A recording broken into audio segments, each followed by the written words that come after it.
Damn regal. Dungeons & Dragons is the bee's knees. This fantasy tabletop role-playing game has inspired so many works and led to the creation of the RPG genre. It is the metaphorical Mafia Don we must respect with a kiss on their +3 ring of smugness and vanity. I owe a lot to this game. It helped me form a friend group in college by running the fantastic Curse of Strahd module and allowed me to meet my roommates, who I still talk to and play with today. And I think this game could do something for you too. You may have seen a D&D campaign like Critical Role or something similar that makes you want to try it yourself, but either can't because you don't have a group of friends interested in it or can't due to scheduling conflicts. Whatever the reason is, I've got something that can simulate what makes this game great while also being an excellent RPG in itself and a fun introduction to this setting. My name here on YouTube is Pollymacho, and I would like to welcome you to this Macho Recommendation. Gather your metaphorical party before we adventure into the forgotten realms of Baldurs Gate.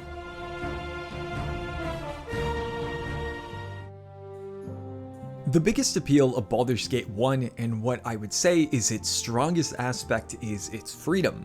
The game is set on the Sword's Coast, a section of the Dungeons & Dragons universe. Much like the tabletop role-playing game it's based on, the character you play is decided entirely by you. You can pick from various classes and alignments depending on how you want to establish your character. Some classes like the Paladin are locked to being lawful good, which can be considered annoying. Still, I find it pretty cool. Suppose you weren't holding up the ideal reputation of a Paladin. In that case, your powers get taken away, and you could always just be an Oathbreaker instead. Baldurs Gate allows the player a vast amount of freedom, from choosing what kind of character they make to party members they have on their team. If you decide you want to play as an evil character, the game doesn't smack your wrist and tell you no for doing it, but instead gives you a crisp high five and says, "Dude, sick! Have a good time." Player freedom is always taken into consideration. Like a fantastic dungeon master for the tabletop game, if there's a quest you don't want to do or want to go questing in the woods instead, you totally can. The game will respect your wishes. Modern RPGs can be excellent, but I haven't seen a lot of recent titles that allow for this level of freedom for the player, where it's viable to play into one of 9 moral alignments and still focus the story around it. And on that note, I think I'll give a quick summary of the game's setup.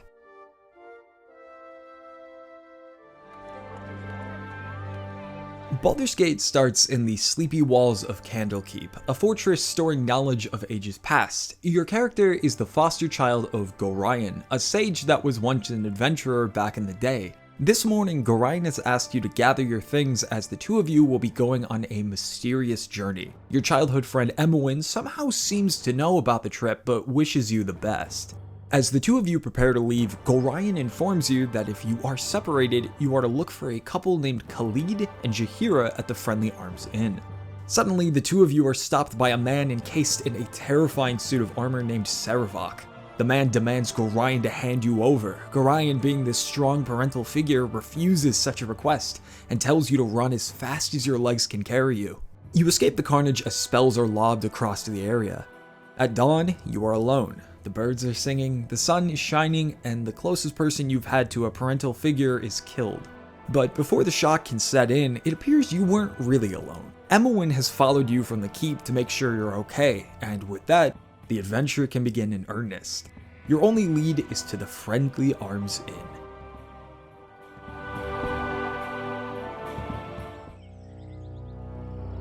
Baldurs Gate is focused on the level ranges 1 to about 9, making this a small-scale campaign compared to others in this setting. This adventure is low to early mid-tier in scale, so you won't be fighting any dragons just yet. But this campaign still highlights what makes this a fun game to play. The game uses advanced Dungeons & Dragons rules, which simulates all actions with a dice roll. Most of the stuff feels pretty satisfying, but trust me, we will be digging into some of the not-so-great stuff later. The way the game is structured and presented makes it feel like a campaign you can play alone. Characters will have rolls to decide if they hit, your party members and enemies will have stats that affect whether they're great and terrible at, and if you decide to rest outside, there's a chance of being attacked by enemies. Spellcasters will have spell slots and can swap out spells they learn for others depending on the situation. And much like a good campaign, if you want to go adventuring in a completely optional area, the game is cool with that. A lot of the content in Baldur's Gate isn't required, things are just there if you decide to stroll into the enticing looking forest. Maybe there's a small side quest that will subvert your expectations, or magic items that will make your character much more likely to hit, or even just an enemy type you had no idea existed. For example, one of your optional party members, Minsk, will ask for some cool adventurer to help rescue the witch he's tasked with protecting from a fort of gnolls. If it sounds like your thing, go get him. If not, you can just brush it off. Baldur's Gate respects the player's desire for adventure and presents its content to entice your wanderlust.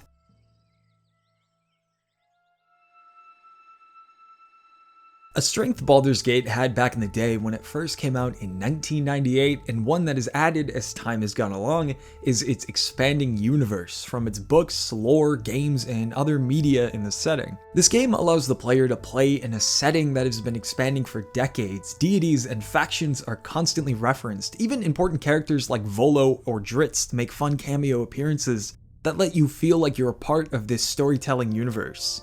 In fact, the game solidifies you in this universe in a really cool way I'll mention near the end of this video, as I don't want to spoil it for those who want to play this game. And the characters are pretty fun too. They're all different types ranging from alignment to classes. Chances are there's a perfect team fitting your need in a party, all with paragraphs of backstory that grounds them in this world. Your party members aren't the main focus of the story. Because there are so many, they aren't given a large amount of depth besides their backstories, but because of it, they are given the same treatment by the player. Even though Emmawen is your childhood friend, you don't have to have her in your party if you already have a rogue on your team and want someone else. Maybe you found a combination of party members with different alignments that you have to finally balance between doing nice and horrible actions to keep everyone fairly satisfied, or else risk them bailing if you lean too much one way. This decade-spanning fictional universe allows the player to feel a sense of place and understanding of the world around them, with lore and tidbits scattered to fully immerse them in this setting.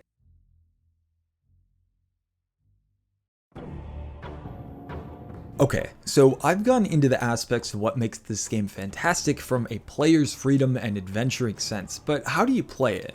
So, I'm sure you have one of two views when looking at this footage. If you're a veteran of computer role-playing games, you might go, oh hells yeah brother, let's do this. But if you haven't, you might look at this and think, what the hell is this? Well, don't worry, it's not nearly as intimidating as it looks. So all this stuff on the left indicates things from the menu like inventory, quest log, maps, spells for the respective classes, resting, etc. The portraits on the right indicate your party members, showing how many health points they have and indicating where they are in formation order. In combat, you can also press the pause button and click on each portrait individually to issue specific commands. The bottom bar indicates the options to interact, either talking outside of combat or issuing an attack command by pressing the sword icon and click the person. These shapes on the right are your formations. This will determine how your party travels together. I would highly recommend getting some good frontliners like fighters, paladins, or rangers in the front. So if you charge the enemy head on, they can take the aggro while your ranged and spellcasters can shoot from behind. When battle engages, it runs with automatic checks and plays out by itself. You can change commands for party members at any point, but no, it's automated how hits are calculated and damage, or if a spell affects a person or not. In the character menu, you can change the scripts for your party members so that if they're in combat, they can act in a specific way without your control. If you want to travel with your group, highlight your party members and click where you want to move. You can also separate your party if you wish, but always remember, if you're going to a new area, you must gather your party before venturing forth. That's pretty much how the game works, and with that, I've got to mention another point of this game as a cautionary warning.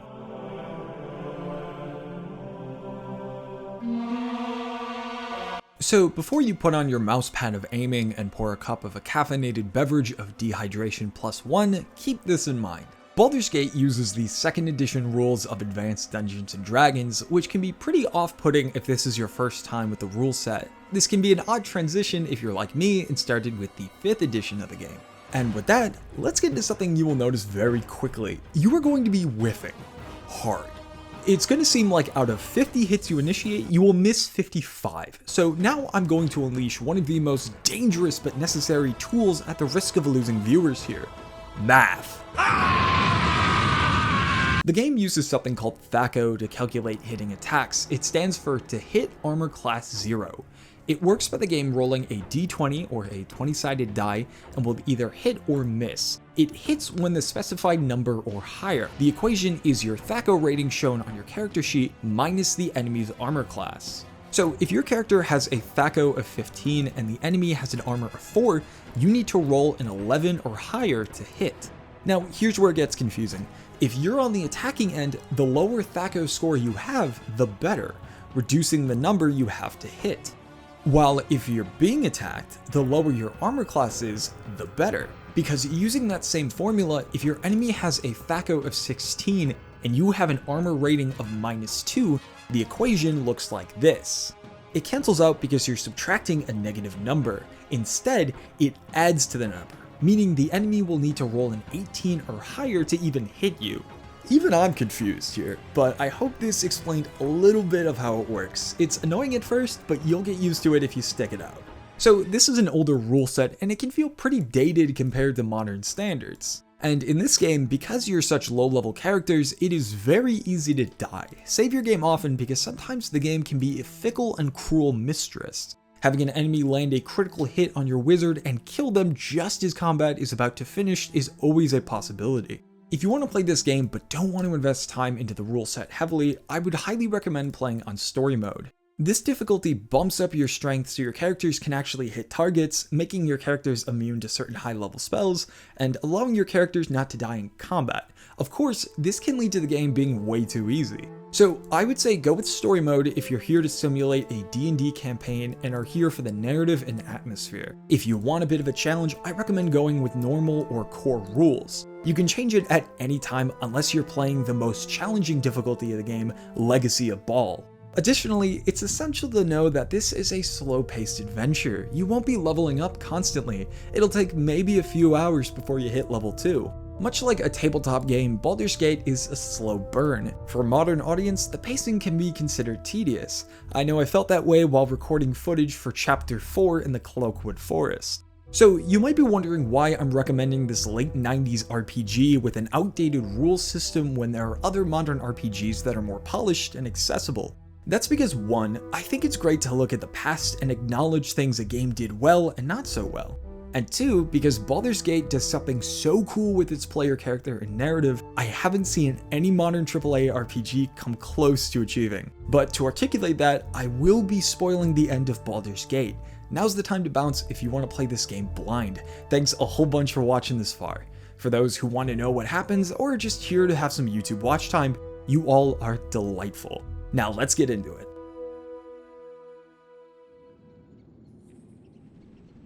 For the plot of Baldurs Gate, you will be exploring the Sword's Coast and getting your bearings as a character and party, becoming wiser in your character class, starting by checking out the Nashkel mines, and culminating directly against our foster father's killer, Sarevok. And it's near the end of the story where the big revelation comes into play. While you were raised by your foster father Gorion, it's revealed in Sarevok's diary that your biological father is Baal. If you're unfamiliar with Forgotten Realms, you might be clueless at this point, so allow me to explain why this is a big deal. Baal in the Dungeons & Dragons pantheon of deities is the god of murder, placed in the evil alignment. Shocker, I know. It's mentioned to you in such a low-key way, but this is incredible from a storytelling and gameplay perspective. Throughout the game, when you take a rest just at the start of a chapter, you'll get a dream sequence describing a scene to you by the narrator. And these dreams change depending on how much renown your character has for doing heroic or villainous deeds. The first cool part is how it explains the odd foreshadowing you've been getting involving dreams of death and blood. Mechanically, this is a great reason why combat happens so frequently in the game. You and your party members will get into many combat encounters, even if you try to talk your way out of them, showing that violence is inevitable for your character. And narratively, it makes the character and the story they will continue in expansions and Baldurs Gate 2 more compelling. If you're playing an evil alignment character, this divine revelation explains why you do what you do. You are the spawn of an evil deity based on murder, of course you would turn out this way. But if you're playing a neutral or good aligned character, you are fighting against the fate you have been forced upon.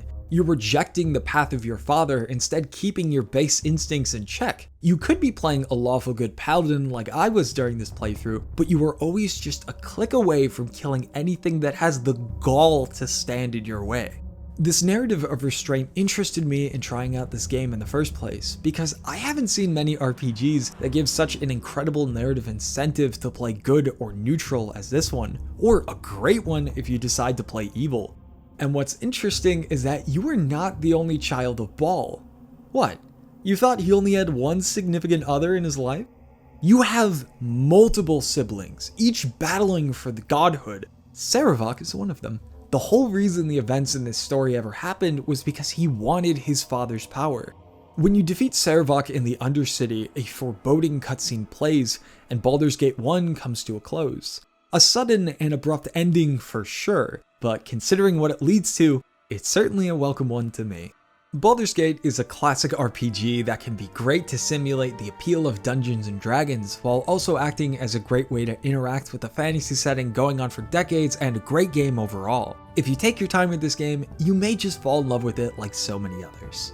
My name here on YouTube is Pollymacho, a level 1 YouTube personality trying his best to be neutral good. Thank you so much for watching this video. Feel free to rate it whatever you think of it, and I would be honored if you would subscribe to stay up to date with my future recommendations. Thank you so much for watching, and have a great rest of the day.